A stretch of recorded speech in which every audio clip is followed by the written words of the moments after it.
Yo, kamusta kayo mga kachismis ko? So magchismisan muna tayo tungkol sa mga balita ngayon dyan sa Pilipinas. So nagkakagulo-gulo na talaga yung political ano natin dyan sa Pilipinas, ano? Sobrang gulo na natin politika. Pero makwentuhan ko lang kayo sa mga nakaraang panahon kung bakit maganda ang political, I mean yung pagpapalakad ni PBBM.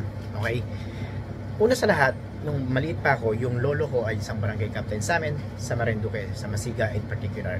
And kasabay niyang umupo sa pwesto ang ama ni Bongbong Marcos na si Ferdinand E. Marcos. Okay, so halos magkasabay silang nanungkulan. Ang lolo ko ay nanungkulan ng mahigit 21 years yata, kung hindi ako nagkakamali, sa kanyang serbisyo bilang barangay captain.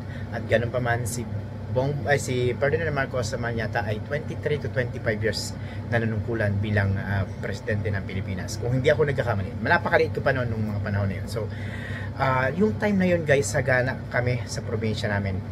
Yung lolo ko is barangay captain nga.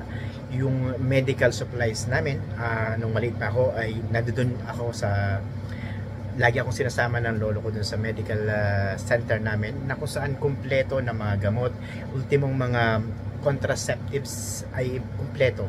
At every time na nangangailangan yung mga kabarangay ng lolo ko ay talagang kumpletong kumpleto. Ganun kaganda ang pamumuno ni Ferdinand Marcos. And secondly, yung time na yun guys, sobrang tahimik, sobrang asensado. Yung lolo ko, lagi niyan sinasabi na maganda yung sweldo. Although sa panahon na yun, parang napakaliit lang yata ng sweldo nila, kung hindi ako nagkakamali. Every time na sumisweldo kasi yung lolo ko, binibigyan niya ako ng piso, yung malaking piso na pilak pa yata yun, na si Jose Rizal ang nakalagay. Sa ngayon, nakikita ko pa rin yung pattern nung mag-ama, kasi napakaganda pa rin talaga guys ng bansa natin ngayon. Although syempre dahil nga sa mga paninira ng mga nakaraang administrasyon, hindi kasi naintindihan ng mga tao na yung ginagawa ngayon ng gobyerno ay tinatapalan yung mga quote in quote lang to guys, yung mga pagkakamali nung nakaraang administrasyon. Kung ano kasi yan yung mga budget na nawawala nung nakaraang administrasyon, ito yung hinahabol ng gobyerno ngayon. Ito hindi na nila kailangan i-broadcast kasi. So si PBB, si PRRD is ganito, ganyan. Hindi bino-broadcast ito ng gobyerno ngayon. Ang ginagawa lang nila is wino-work out nila yung dapat i-work out.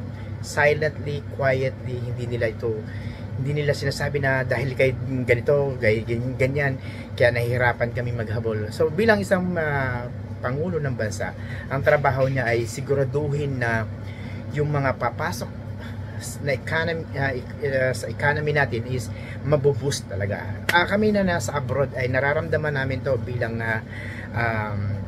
yung pag-asenso ng ating bansa. Particularly sa pagpapadala namin ng mga pera sa Pilipinas na sobrang ganda ng rate. Before nung Duterte kami, umabot lang yung euro, yung 1 euro as pinakamaliit na palitan noon, umabot siya ng 48 pesos. Sobrang baba ng value ng ating pera. Imagine mo, 48 pesos, halos katumbas na lang siya ng dolyar noong time na yon.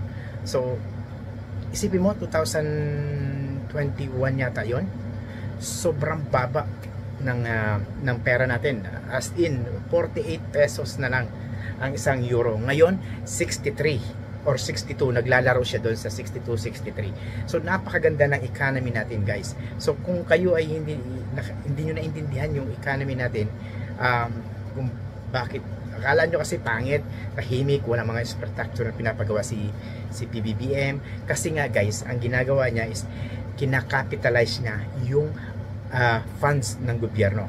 Pinapalago niya muna bago niya i-invest. Si Duterte kasi baliktad ang ginawa niya, in-invest niya lahat ng pera ng gobyerno, plus may cutback pa siya doon for sure, diba? Quote and quote. And yun nangyari. Kaya ngayon ang nangyari, ang akala nyo napakaganda ng mga proyekto ni Duterte ng mga panahon, pero ang totoo, lahat ng pera ng gobyerno lumabas In fact, nagkautang pa tayo ng marami. So ngayon, ang ginagawa ng gobyerno, hindi sila nangungutang. Ang ginagawa nila, kinakapitalize nila kung ano yung pondo na hawak nila ngayon. So ito lang yung theory ko, pero hindi ako economic guro, pero sa nakikita namin bilang OFW, nakikita namin na napakataas talaga ng ating economy ngayon dahil halos pares ito nung nakaraang si Pinoy ang president. Nung si Pinoy ang president, umabot din kami ng 62 ang palitan ng euro. Sa 1 euro ay 62 pesos. Ngayon si PBBM, ang 1 euro ay 62 pesos. Ganyan kataas ang economy natin. Ibig sabihin guys, mataas ang presyo ng peso natin. Lumalaban ang peso natin sa merkado. Kaya kung ako sa inyo guys, support PBBM.